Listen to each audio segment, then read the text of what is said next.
Hi guys, if we haven't met yet, my name is Emily and this is Luna, and I am building this bus into our dream home on wheels. In this video, I will be installing the Thule 5200 awning from Caravan RV Camping. Throughout the video, I do call it a Thule awning. I did mispronounce, so sorry about that. This is a cassette awning, or sometimes known as a box awning. People do tend to get the types of awnings mixed up, so it's always good to know what you're getting. What makes a cassette awning great is that you don't have any support arms running down the side of your bus or van, caravan. It folds away super compact and sleek into a beautiful box that goes up the top of your vehicle. Also, with me being a solo traveler, an awning like this makes it really easy to set up and pack down all by myself. I don't need to have a second set of hands or a step ladder to get to it, so that is definitely a huge bonus as well. The Thule 5200 is a bit of a beast. It is made for bigger vehicles like my bus. So if you have a smaller van, then going for a 4200 is probably going to be a bit better for that kind of vehicle. I have opted to go for the 4.5 meter awning, so that spans most of my bus. Originally I was going to go with a 5 meter awning, but because I have got a solar panel on roof racks at the front, I wasn't able to fit that extra 500 mil, but this is honestly perfect. Now that I've got it installed, I feel like I am going to have so much extra outdoor space, and obviously living on the road, you do spend a lot of your time outside, so having a nice shady area that I can keep cool and out of the sun for both me and my pets. I have got a dog and a cat, so being able to have them out here in the space is going to be fantastic. And you can also add walls on, so maybe down the track I'll probably look into that, because I think it would be so good to be able to have this space so that we can have the pets coming in and out of the bus without having any worries about them obviously running away or encountering other dogs. So this has been the perfect awning for me. All right, now that I have told you a little bit about the awning and why I chose to go with this one, let's get into the install. Today I am installing the brackets for my awning. I'm going to be doing this install probably over 2 days, because obviously I'm one little human and you need at least 2, maybe 3 people to be able to lift the awning up onto the bus. So I need to wrangle a few extra hands to do those bits, but what I can do in the meantime is get it all ready to go and have the brackets up, and as soon as I can get extra hands, I'll be able to put the awning on the bus. So the first thing that I have done is I've gone along the bus and cut out a piece of cardboard that is the exact length of my awning. So I have the 4.5 meter awning. That will basically start from right here on the bus and then go all the way down to almost right at the end down there. I just wanted to make sure that the awning would fit perfectly on the bus with the solar panel with the roof racks at the front here, if I needed to move those forwards before getting into the install, but thankfully it fits perfectly, so that's super exciting. The awning comes with these flat mount brackets, so they're mainly for flat walls like a caravan. Because my bus has got a curved roof, as well as a lot of vans that have curved roofs, I have ordered separately 15-degree awning brackets. So these still have the same locking mechanism as this bracket, but these are obviously a bit smaller and go on that 15-degree angle, so that will be able to sit on my bus a lot better. First thing I have done is I have gone through and pre-drilled my holes for my riv nuts. Depending on the way that you install the awning will depend what you do with the brackets. So for me, I've already put my ceiling in, so I can't be bolting in from the inside of the bus. If you install the awning before putting up your ceiling, or you still do have access to that inside of your bus, then there are bolts supplied with the awning to be able to bolt them from the outside in. But for me, I cannot do that, so I am installing riv nuts into these holes, and then a bolt will go through this to secure it all in place. But I will show you exactly how I do all of that. After pre-drilling the holes for the riv nut, I now need to measure out and mark where each of the brackets are going to go on the bus. So depending on how long your awning will depend on how far apart you need to put your brackets. So make sure to refer to the user manual to see exactly where you need to place your brackets on your vehicle when you're installing your awning. As I said before, mine is the 4.5 meter and I have 3 brackets, so 2 on each end and 1 in the middle. The end brackets need to be 150 mil from each end. So I will measure those out on the bus now and mark exactly where they need to go. So now that I have my 3 brackets in place, I am going to drill the holes and get ready to install the brackets. So this is all of the tools that I'm using. I have got my drill and also my pilot hole drill bit. So the 2 of those are perfect for drilling the hole. I have done some test pieces on an old piece of scrap metal to make sure that I am doing the riv nuts correct and that I've got the correct size drill bits for this job. The last thing I would want to do is drill too big of a hole or too small of a hole. It is my first time using riv nuts, so that makes me a little nervous, but after doing some testers, it is actually super easy and is a great way to be able to secure the brackets for the awning onto the bus when you can't access the inside. This is the rust guard paint that I use on my bus. So it's an epoxy enamel. I have used this when I have been installing my aircon, my max air fan, drilling holes in for my solar panels, everything like that. So yeah, make sure that you use a rust guard paint. I'm using Sikaflex 221 as the adhesive and sealant. And this is my riv nut gun. So I am using M8 riv nuts with an M8 bolt. So essentially how this works is the riv nut gun gets squeezed tight once the riv nut is in there, which seals the riv nut in. And then once this little riv nut is inside the bus, you get a bolt that fits, and then the bolt will screw into the riv nut like that. So yes, that is what I'm doing. Let's get to it.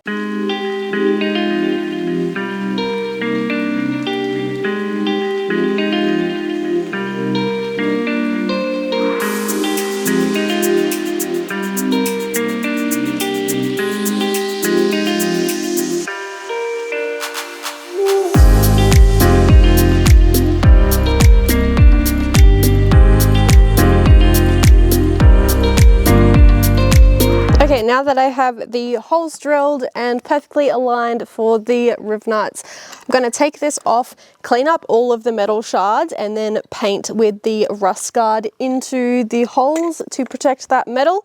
And then I will do that for each of the holes, wait for the paint to dry, and then I'll show you the next steps.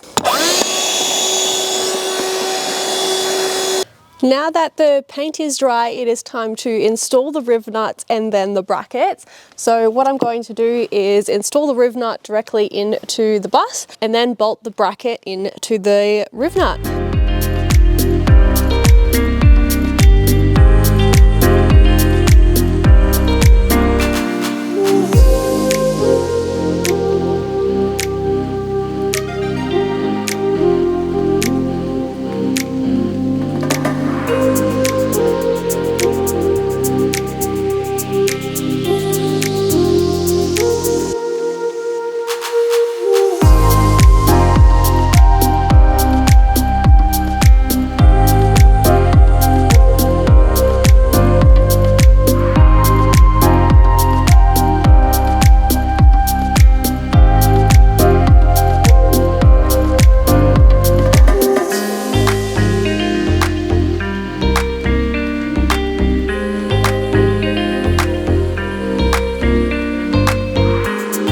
It is super easy to install the brackets for your awning. Using riv nuts has been a great way for me. I've used the rivet gun to put the riv nut into the side of the bus, put adhesive sealant on the back of the bracket, and then line that up with the holes on the side of the bus. Then using a locking washer and a bolt, I have bolted in the bracket to the side of the bus. They feel super duper sturdy, so that is great. The last step I need to do on the brackets is just to seal around the outsides as well as over the bolts, just to ensure there is no moisture getting into those holes whatsoever. When it comes to me, I feel like more sealant, the better, to reduce leaks and rust. So they are all done. We have 1, 2, and 3 all the way down the end there, ready for the awning whenever I have an extra set of hands. I have just had some friends come out to help me lift the awning onto the bus. So it is sitting on the brackets at the moment. It's been screwed in from the bottom, but I am going to add some extra screws going straight through the back of the awning into the brackets just to make sure it is nice and secure.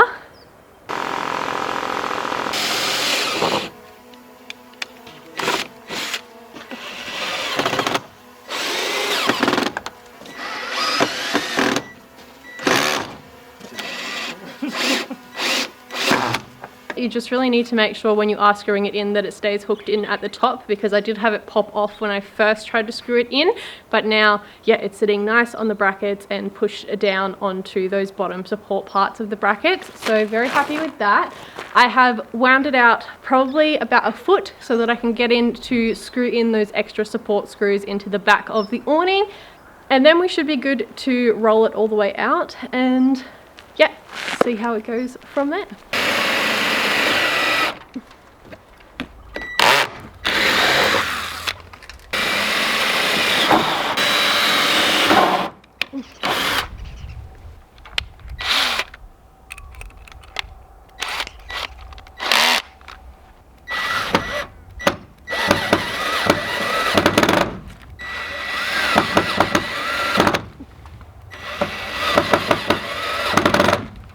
Okay, the awning is all secure. Now is the moment of truth to wind it out and see how it goes. But the day is pretty much over. The sun is setting. So let's wind this out and then I'll come back tomorrow and I'll show you through all of the features of this beautiful Thule awning.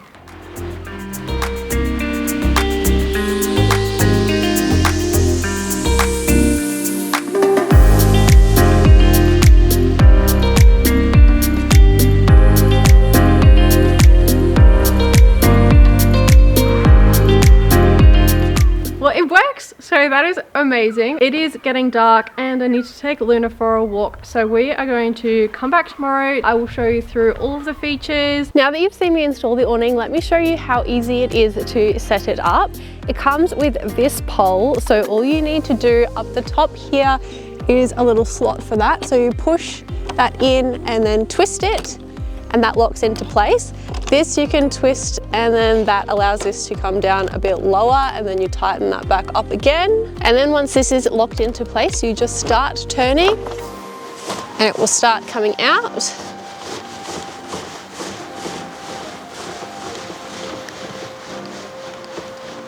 Once it's about a meter out, then you unclip the legs and then just keep going until it's all the way out. Let me just move you guys back a bit so you can see. So that is it, fully extended. Once it's up, then it's time to adjust your support legs. Once you've got your support arm to the height that you want it to be, then all you need to do is clip this up all of the way. I did have a mini frustrated meltdown, honestly, trying to figure out how to use these. It seems like when you just get them that it should like clip down and that locks into place, but that's not how it actually works. So what I did was bring this all the way up to the top, clip it up, and that was the only way I could get it to like engage. And then once I'd done that and you pull it back down, then it's able to lock into place properly. So yes, so that you guys don't have that frustrating battle that I had. And then to ensure that your tension arms are nice and tight, up here you unclip this, bring that around, and that clips on there, so that helps them stay nice and sturdy. You can also install anti-flap kits in super windy conditions as well, if that's something that you choose to add to your awning too. When you're installing your awning, if you're also not happy with the pitch, so I have mine set at standard, but you can change the pitch of your awning by pulling off this cover here. And there are bolts and washers. So depending on how much pitch you want your awning to be will depend how many bolts and washers you need to install up here. But I'm not doing that. There are the instruction manuals to show you exactly how to do that on there. And there you have it. That is the Thule 5200 awning all installed on my bus. I got this from Caravan RV Camping. So head on over to their website and use the code AWE30 to get $30 off your order over $300. I cannot wait to hit the road very soon and be lounging out in my beautiful outdoor area in the shade while traveling Australia. Make sure to subscribe to follow along on the journey, and I will see you in the next one.